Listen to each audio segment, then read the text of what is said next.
Hello dear students, so today we are doing this derivation drift speed of electrons, very important from exam point of view, derivation number 18. Okay, so the drift speed is all about movement of electrons in a conductor. So we'll start with a conductor having an area of cross section A, length L, okay, and we are giving it a potential difference V via a battery or whatever. And because of this potential difference V, there is an electric field which exists in this conductor, which is denoted by capital E. Okay. Now we are defining a new quantity here. We are defining a new quantity here. Number of free electrons per unit volume.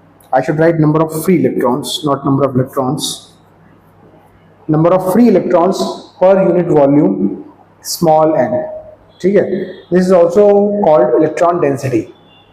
So what we are intending to derive is current in this conductor is equal to Vd, which is drift velocity, times E times n into A. E is a charge on electron, n is the electron density, and A is the area of cross section.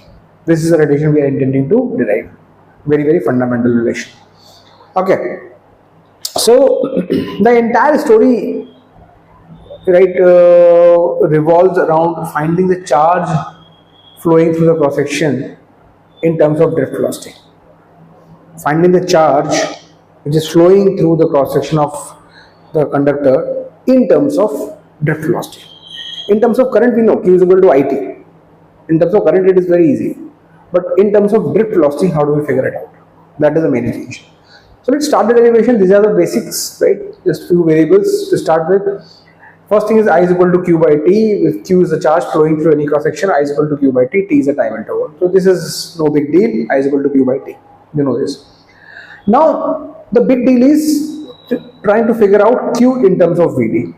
Okay. So I have not kept anything here. This is a straight expression written here, because in the exam you are not supposed to explain all this. This derivation will come to 2 marks. You are not supposed to explain what I am going to explain you for the next 2-3 minutes. How this is coming. Q is equal to n into A into Vd into T into E.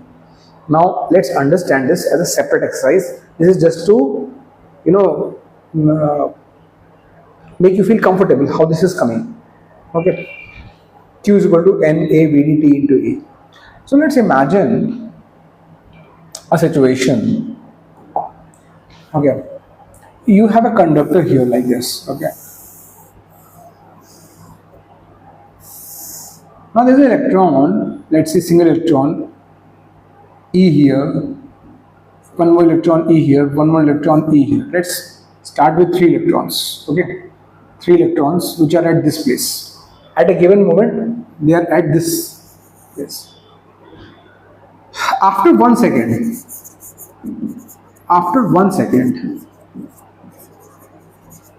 where will they be?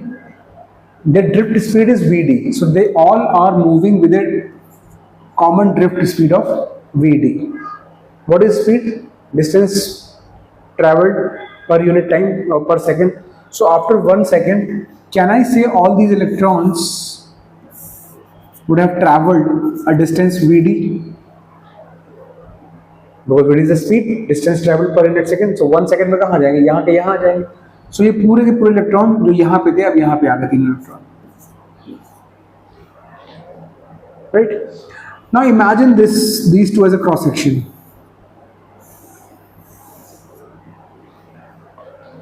So this is actually, you can imagine this as a cylinder, right? Which has an area same as the area of the cross section of the wire, and it has a length as Vd. So what is the volume of this cylinder? The volume V of this cylinder is basically Vd into A. Length into area of cross section. So can I say all the electrons which are present here in 1 second, they will actually cross over this point? I have taken only 3 electrons, but the fact is all the electrons would have moved by this distance. That means if let's say 3 electrons were there here also, they would have gotten here. Right? So can I say in 1 second, all the electrons all the electrons would have moved by this distance Vd. How many electrons would have moved? Volume into the number of electrons per unit volume, because n is what we have defined n very cleverly, number of electron per unit volume.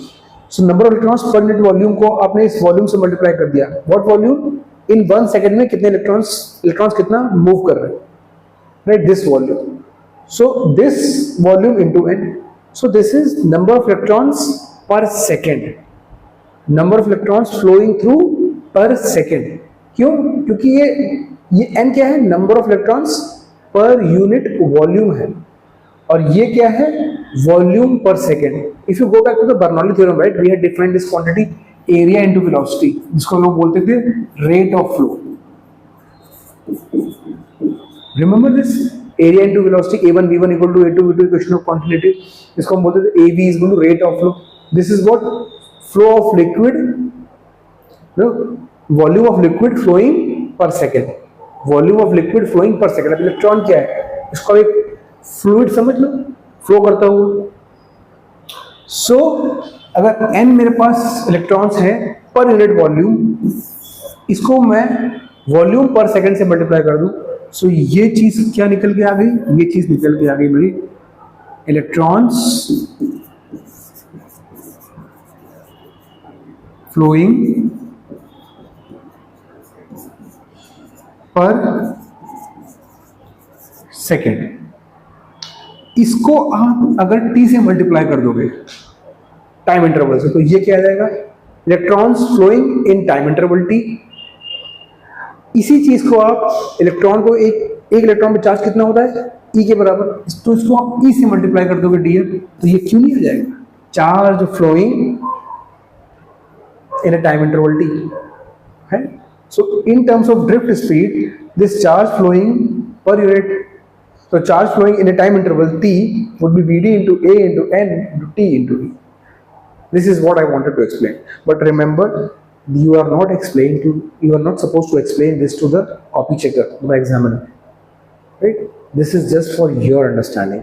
So let's come back to our derivation. Okay, so the number of free electrons passing through a cross section in time interval t is NA Vd into t. So total charge flowing would be NA Vd into t into E. Now t को हम यहाँ पे ले आए on this side, तो q by t is equal to NA Vd into E. Simple. अभी maths हो क्या simple, right? Just manipulation of variables.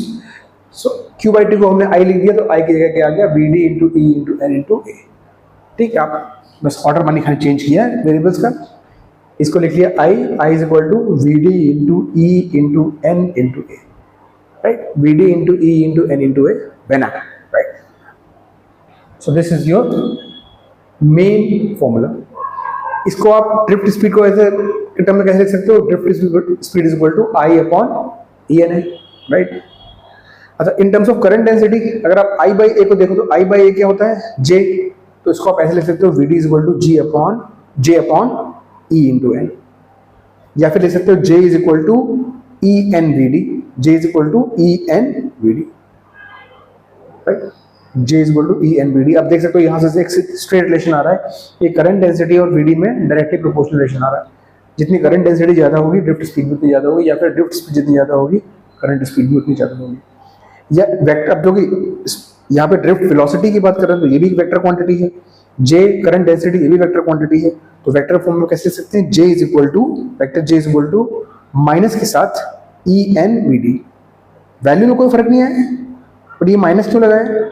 आपको मालूम है कि करंट डेंसिटी की डायरेक्शन क्या होती है? डायरेक्शन ऑफ द करंट है. और ड्रिफ्ट स्पीड मतलब इलेक्ट्रॉन्स की वेलोसिटी. अब इलेक्ट्रॉन्स तो करंट के रिवर्स में फ्लो करते हैं, तो इसलिए यहाँ पे एक माइनस लगा है, क्योंकि जो ड्रिफ्ट स्पीड की डायरेक्शन होगी करंट डेंसिटी की डायरेक्शन उसकी ऑपोजिट होगी. तो J is equal to minus E n Vd, right?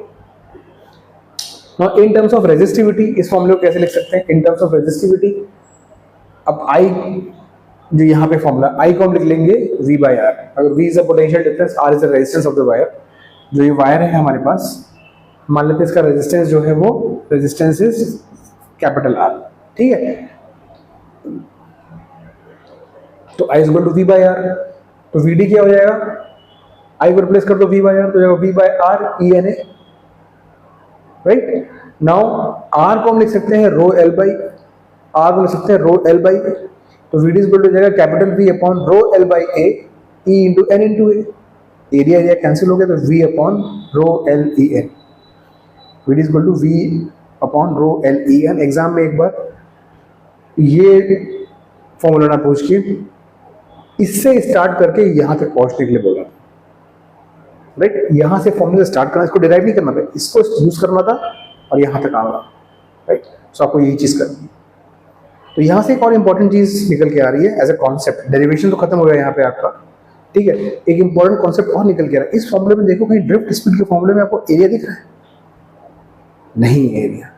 अब यहाँ पे गलती हो जाती है, कभी कभी इस फॉर्मूले को देख के हमें लगता है कि drift speed depends on the area of cross section, जबकि ये गलत है। क्योंकि एक्चुअली आप देखिए तो यहाँ पे तो एरिया है नहीं, तो यहाँ पे क्या गड़बड़ हो रहा है,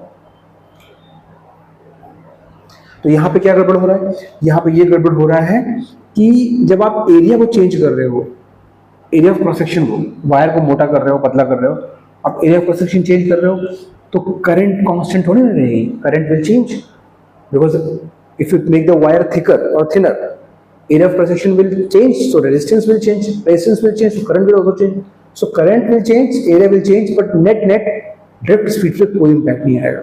इसीलिए कभी कभी ये में कंफ्यूजन होता है कि ऐसा क्यों हो रहा है। तो आपको यहाँ से वो क्लियर दिख रहा है कि एरिया पे कोई डिपेंडेंसी नहीं है, एरिया पे कोई डिपेंडेंसी नहीं है, एरिया ऑफ क्रॉस सेक्शन पे कोई डिपेंडेंसी नहीं है। लेकिन जब तक हम बात कर रहे हैं किसकी, यूनिफॉर्म क्रॉस सेक्शन वायर की, यूनिफॉर्म क्रॉस सेक्शन अगर वायर की बात कर रहे हैं तो ड्रिफ्ट स्पीड का एरिया से कोई कनेक्शन नहीं है।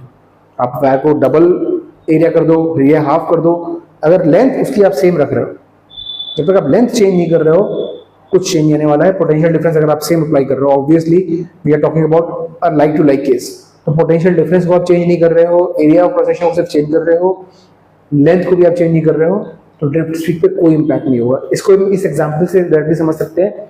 मान लो आपने एक कंडक्टर लिया, लेंथ एल का, इसका area of cross section A है, इसको आपने वी वोल्ट्स का पोटेंशियल डिफरेंस दिया, अभी इसमें ड्रिफ्ट स्पीड आ गई वी डी। अब आपने क्या किया, उसी मटेरियल का, तो सेम मटेरियल का एक दूसरा कंडक्टर ले लिया जो थिकनेस उसकी डबल है, मतलब यहाँ पे एरिया 2 है, लेंथ सेम है, पोटेंशियल डिफरेंस आपने सेम वी अप्लाई किया है, पूछा गया अब ड्रिफ्ट स्पीड क्या होगी, आपका आंसर हुआ सेम। अरे बॉस, वी आपने सेम रखा है, मटेरियल सेम है तो रो सेम है, लेंथ आपने चेंज नहीं किया है, चार्ज ऑफ इलेक्ट्रॉन थोड़ी ना बदल जाएगा, 1.6 × 10⁻19 वो कहाँ बदल जाएगा। N is the property of the conductor, copper का है number of free electrons same रहने वाले। आप इसको मोटा कर दोगे तो नंबर ऑफ इलेक्ट्रॉन्स बढ़ सकते हैं, वॉल्यूम ओवरऑल बढ़ गया, लेकिन भाई number of electrons per unit volume की बात हो रही है, वो तो प्रॉपर्टी है कंडक्टर की, वो थोड़ी ना चेंज होगा as long as the conductor is same material का। सो ये आपको चीज, बट ये सारी बात हम किसके लिए कर रहे हैं, यूनिफॉर्म क्रॉस सेक्शन वायर के लिए कर रहे हैं। टेपर्ड वायर के लिए बिल्कुल अलग कॉन्सेप्ट है, आपने ऑफलाइन क्लासेस में जाकर आप रिकॉल करो तो टेपर्ड वायर्स में वायर का क्रॉस सेक्शन कंटिन्यूअसली डिक्रीज हो रहा है या इंक्रीज हो रहा है, वहां पे अलग कॉन्सेप्ट लगता है, वहां पे करंट को हम कांस्टेंट लेते हैं क्योंकि एक सिंगल वायर में करंट कभी चेंज नहीं कर सकती, तो वहां पे कहानी एकदम अलग हो जाती है, ठीक है। तो आप याद रखिए, टेपर्ड वायर में, एक सिंगल वायर में क्रॉस सेक्शन चेंज हो रहा है, तब ये कॉन्सेप्ट नहीं, यहाँ पे दो अलग अलग वायर हैं यूनिफॉर्म क्रॉस सेक्शन के, एक का एरिया ए है, दूसरे का एरिया 2 है, तब हम ये सारा डिस्कशन कर रहे हैं। My dear friend, physics is very very confusing, अगर आप कॉन्सेप्ट सही तरीके से अप्लाई नहीं करोगे you will make a mistake for sure. It's like Murphy's law, अगर कोई कॉन्सेप्ट आप गलत तरीके से अप्लाई करने के चांसेस हैं तो there is a very high chance that आप उसको गलत एग्जाम में करके आओगे, तो बहुत ध्यान से पढ़ो। यहाँ पे मैं बात कर रहा हूँ, मैं बोल रहा हूँ कि drift speed area of cross section पर डिपेंड नहीं कर रही है। किस वायर के लिए बोल रहा हूँ मैं, यूनिफॉर्म क्रॉस सेक्शन वायर में, जिसमें कि मैं पोटेंशियल डिफरेंस सेम रखा हूँ, रो सेम रखा हूँ, एल सेम रखा हूँ, तो वायर को खाली मोटा पतला करने से ड्रिफ्ट स्पीड में कोई फर्क नहीं पड़ता, ये मैं बोलने की कोशिश कर रहा हूँ। बट अगर टेपर्ड वायर है dear my dear friend, tapered wire मतलब कुछ वायर मेरा इस तरीके का है, टेपर्ड वायर है, आप इस तरीके से करंट फ्लो कर रही है इसमें, तो पूछा गया ड्रिफ्ट स्पीड पे क्या इंपैक्ट आएगा, तो आप बोल दो कि सर ने तो बोला था कि ड्रिफ्ट स्पीड का एरिया परसेंटेज कोई मतलब ही नहीं है, तो ड्रिफ्ट स्पीड सेम हो गई अक्रॉस। ऐसा नहीं है, तो ये केस ही नहीं है, ये अलग केस है, राइट। सो नाउ यहाँ पे देखो आप, यहाँ पे ड्रिफ्ट स्पीड का फॉर्मूला लगेगा V D is equal to I upon E N A, ठीक, अब यहाँ पे एक सिंगल वायर है, आप आगे बढ़ रहे हो तो करंट डिफरेंट कैसे सकती है भाई? यहाँ पे अगर 2 एम्पियर यहाँ पे 3 एम्पियर होगी, ऐसा पॉसिबल है क्या? खुद सोचो आप। तो करंट तो जितना चार्ज यहाँ से निकल रहा है उतना चार्ज यहाँ से निकले, तो करंट तो सेम है। अब करंट सेम है, अब एरिया ऑफ क्रॉस सेक्शन अगर आपका इंक्रीज कर रहा है तो आप खुद सोचो drift speed will decrease. So this concept is different, that concept is different. Derivation पहले ही खत्म हो गया है डियर, लेकिन मैंने आपको ये चीजें बताई जो कि हो सकता है कि आपके दिमाग से निकल गई हो। मेरी ऑफलाइन क्लासेस में डिटेल में बात करी। So please recall all this concept, very very important concept. इस टेपरिंग पे बहुत सारे क्वेश्चन बन चुके हैं, बट आपको ये कॉन्सेप्ट क्लियर है कि टेपर्ड वायर में क्या चीज चेंज हो रही है। करंट कभी चेंज नहीं होती किसी वायर में, चाहे वो टेपर करो, मोटा करो, पतला करो, अगर कंडक्टर सेम है तो करंट कहां से बदल जाएगी भाई? ठीक है, तो करंट सेम है पूरे across the conductor, current same रहनी है। अगर करंट कांस्टेंट है, एरिया ऑफ क्रॉस सेक्शन अगर चेंज हो रहा है तो ड्रिफ्ट स्पीड चेंज होगी। ठीक, थैंक यू वेरी मच।